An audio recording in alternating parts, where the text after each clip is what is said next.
Welcome into OutKick the Show. I am your fearless leader, Clay Travis, and I hope all of you are having fantastic Tuesdays. I think it's Tuesday. Fantastic Tuesdays wherever you may be across this great country or this great land. We have got a lot to dive into. I appreciate you guys hanging out with us. Encourage you to go download today's Clay Travis and Buck Sexton show. Governor of Tennessee, Bill Lee, on in the second hour. Third hour, we had Tommy Lahren in studio. Fun time. Encourage you to check it out. But a lot to dive into here. I want to start with Tim Tebow.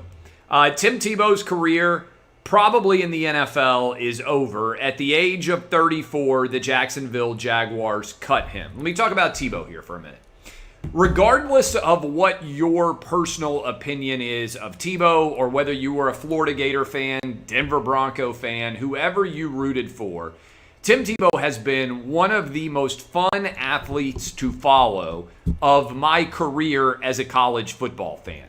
I think he's one of the 5 most fun quarterbacks that I can think of to play SEC football, to cover, right? To talk about, to watch him play. In no particular order, I would say the 5 quarterbacks that I have enjoyed watching the most as a fan of college football in the SEC, Peyton Manning. Obviously, I'm biased here, but Manning went 39-6 during his tenure at Tennessee, won an SEC championship, and elevated Tennessee to the point where they were capable of winning a national championship. Certainly Tebow at Florida, won a national championship as a freshman, Heisman Trophy as a sophomore, national championship again as a junior, and went 12-1 in his senior year, with the only loss being to an undefeated Alabama Crimson Tide team, which won their first ever national championship under Nick Saban, Tebow's senior year. Cam Newton, who prior to Joe Burrow, who I'll get to in a sec, had the single best season that I have ever seen in terms of a quarterback play, 14-0 with the Auburn Tigers in 2010. That was, I believe, an 8-4 talent Auburn Tiger team. Cam Newton put them on his shoulder and played such an electric, exciting brand of football that he led them to a 14-0 championship, one of the greatest seasons ever. In fact, the greatest quarterback season ever other than Joe Burrow, who came in with LSU and was just an electric, transcendent talent in a 15-0 season. One of the best offenses that I have ever seen. Jamar Chase, the excitement that was brought to bear by that LSU Joe Burrow team, and then Johnny Manziel. So I would say the 5 quarterbacks in the SEC that I have most enjoyed writing and talking about during the time that I've been covering the SEC as a quote-unquote professional: Tebow, Peyton Manning, who I never really got to cover as a professional, but as a Tennessee fan, I absolutely loved watching him. Joe Burrow, Johnny Manziel, and Cam Newton. Those would be the 5 most electric, transcendent quarterbacks, I would say, from the SEC in the last 25 years or so, the last quarter century. Those are the 5 guys that I've most enjoyed watching play. I've watched virtually every game that has mattered for those 5 quarterbacks, and they were just a tremendous amount of excitement. Now, there's other guys I've enjoyed watching too. Danny Werfel at Florida, incredible talent, lots of fun to watch play over the years. But the 5 that I would hit there, I think, are the 5 best at the quarterback position in terms of what they brought to bear. And look, Mac Jones was good, and I know he had a fantastic senior season, but those were the 5 that I would put on the top echelon of quarterbacks. And so Tebow was in that group. So let me say this about Tebow. What I've always loved and appreciated about Tebow is his fearlessness. Tebow chased after his dream of playing baseball. It didn't work for him. He chased after a dream to continue to play football. He has exhausted every single element of capability and talent that he has, and his career may now be over. But how many guys have won the Heisman Trophy, multiple national championships, started for an NFL playoff team, Not very many, right? And so Tebow is one of the most enlightening and entertaining athletes I have ever seen. There are a lot of people who enjoy attacking Tebow. And I think you can ask this question. I tweeted it earlier. Tebow's got criticized more for attempting to make the NFL as a tight end on a roster minimum.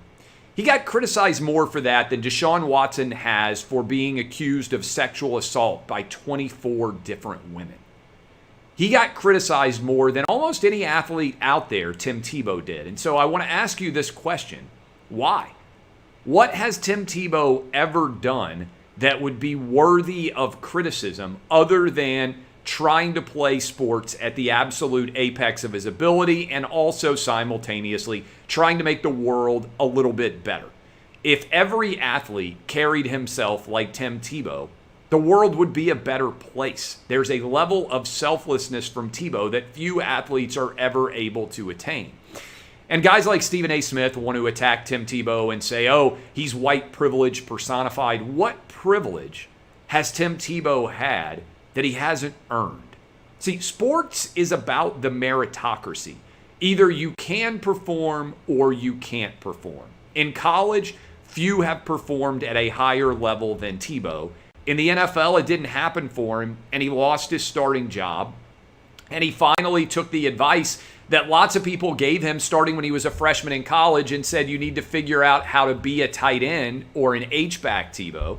He finally came back and tried that at the age of 34, and it didn't work for him.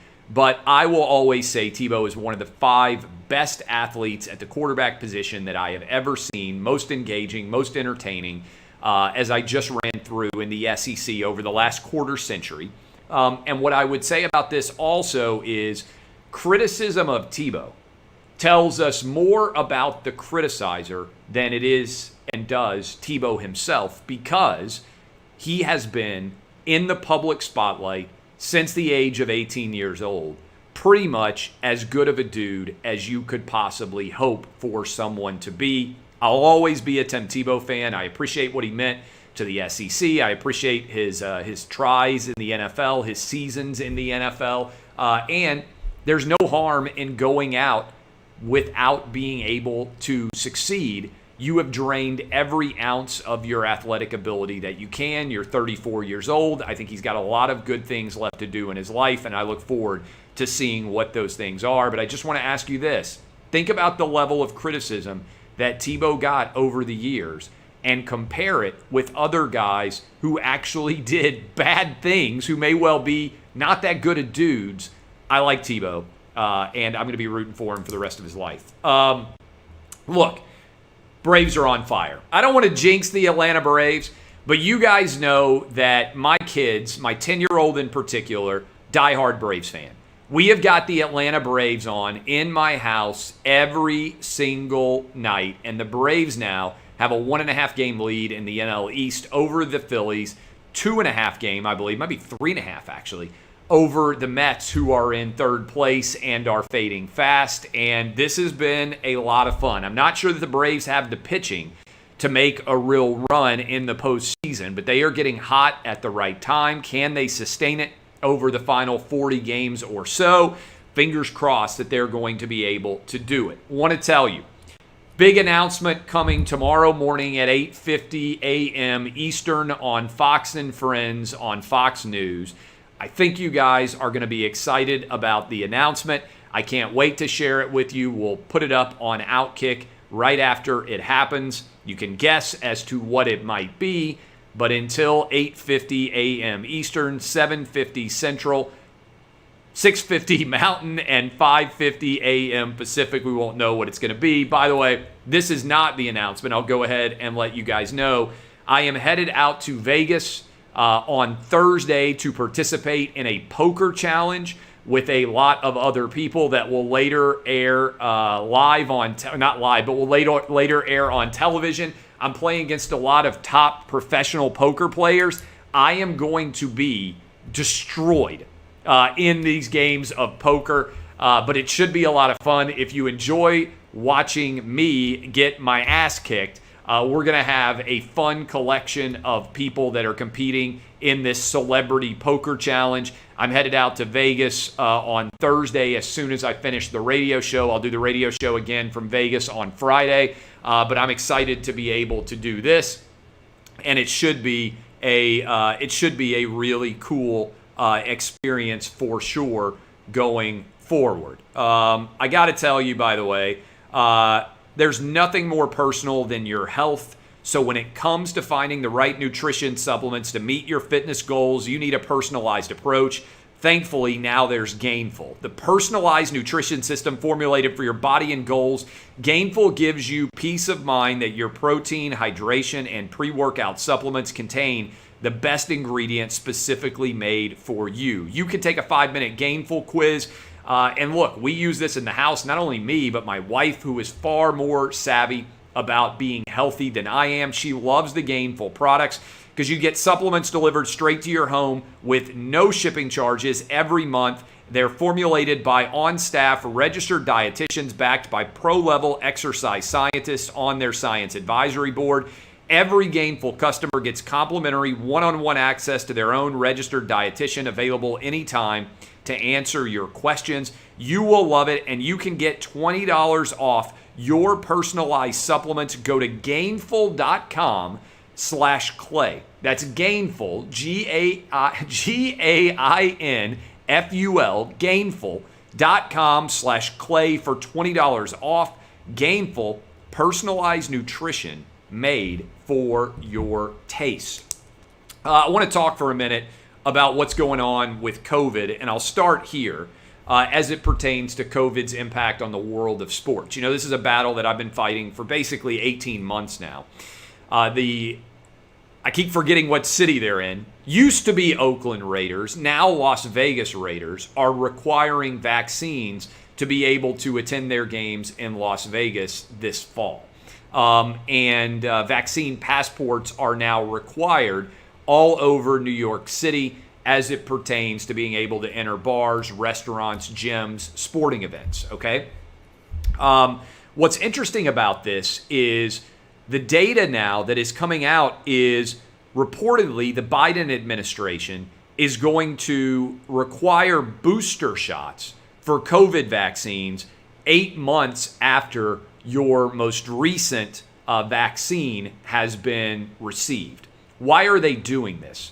Because of Israeli data, which suggests that the vaccines rapidly lose efficacy and stop to work as well as they have in the past within 8 months. Where do we see this? We see it in Israel, which is one of the most vaccinated countries in the world and is seeing a skyrocketing rate of hospitalizations and infections.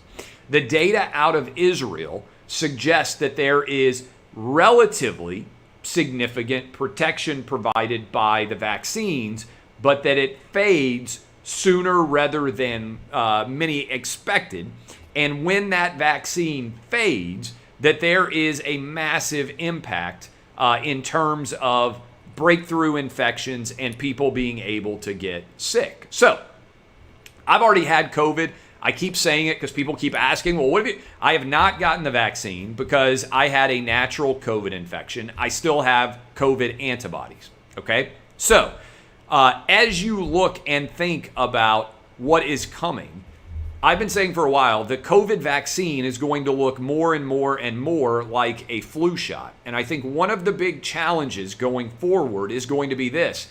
How frequent are these booster shots going to be to provide protection against COVID? Every year, are you going to have to get a booster shot? If so, that's not anything that's similar to a traditional vaccine. Yes, you have to get booster shots for some vaccines, but it's not normal that you would get a yearly booster shot for a COVID vaccine. It's starting to sound more and more like we are going to have to do what I've been telling you for 18 months now. COVID's going to be endemic. We have to get used to living with it. We can't run and hide. The vaccines have not been some panacea that end COVID forever. In fact, if you look at Israel, even if 100% of the United States population was vaccinated, there would still be many different people getting infections as a result of the Delta variant or some future variant down the line. And so the question that nobody can answer that I think is significant is how many different COVID booster shots for the vaccine are going to be required now. Most of you out there who get the vaccine are now going to be required to get 3 different shots in the space of 8 or 9 months. What is that going to look like in the years ahead, and how is this going to impact things? Again, a month ago, people were mad at me for talking about the Israeli data, for having Alex Berenson on, for sharing the data and talking about the impact. This is going to be, I believe, an unfortunate and long process until COVID is over in terms of being a major threat on a day-to-day basis for purposes of the media discussing it, right? So that is the latest reports that everybody's going to have to get a booster shot who got the COVID vaccine. I think what the data is going to reflect, based on what I have seen so far, is that natural immunity is going to provide the best protection against COVID. That is what I have. That's what many of you out there have. That's what tens of millions of you have who have already had COVID going forward. I want to reiterate again, we had the governor of Tennessee on the Clay Travis and Buck Sexton show today, and he announced yesterday that everyone in the state of Tennessee who has a child can make their own decision about whether their kids wear a mask or not. Based on the data, my kids in public school right now, my first grader and my fifth grader, are not wearing masks to school because I don't think that masks provide any protection for them at all. The Afghanistan debacle continues. Jen Psaki came off of vacation. She had gone on vacation despite the fact that the biggest foreign relations disaster in 40 years was undergoing 2 generations. They had a White House press briefing today. And look, I hope that we're going to be able to get all of the American citizens out of Afghanistan safely, and as many different people who helped the American military as possible who otherwise may be executed by the Taliban. But the debacle that is unfurling right now in Afghanistan is a generational failure of foreign policy. I think it calls into question the expertise of any advisor to Joe Biden right now. Think about it. I don't root against any president. I've said it for decades now as a public figure. I do not root against any president. Murder rate is growing at an all-time high percentage-wise of most of our lives. The border is at a generational failure in terms of it being a sieve and everybody being able to cross. Inflation is at a high for many of our lives. The number of people who are available jobs and able to be filled. There's over 10.1 million jobs right now that aren't filled because we continue to pay people not to work and because some people are terrified of COVID. We've got COVID booster shots coming. The number of people that are dealing with COVID of a severe level continues to increase in many different parts of the country because COVID is going to be endemic, despite Joe Biden saying by July 4th, everything would be back to normal. That unfortunately has not happened. All of these are failures of the Biden administration, and Afghanistan, unfortunately, is the latest. They need to do a better job of bringing this country together. Joe Biden ran on the idea that he was going to be a moderate force. He then has now put forward the most radical budget, $3.5 trillion budget, the most radical increase in spending that we have ever seen in most of our lives, the biggest since LBJ and the Great Society. Biden continues to be a very difficult situation, making things worse 7 months into his presidency. I am not optimistic about where we are headed right now, and I say that as a typical huge optimist. All right, I've got to get ready, go meet my teachers for parent-teacher conference night. Wild time in the Travis household. Want to let you know, big announcement coming tomorrow morning on Fox and Friends is going to be a lot of fun, what we announce, and I encourage you guys to be watching at 8:50 Eastern, 7:50 Central, 6:50 Mountain, 5:50 Pacific. And also go download and listen to the Clay Travis and Buck Sexton Show. My thanks to Governor Bill Lee of Tennessee and Tommy Lahren, who were in studio with us today. More fun tomorrow. My name is Clay Travis. DBAP, unless you need to SBAP. And thank you for supporting OutKick.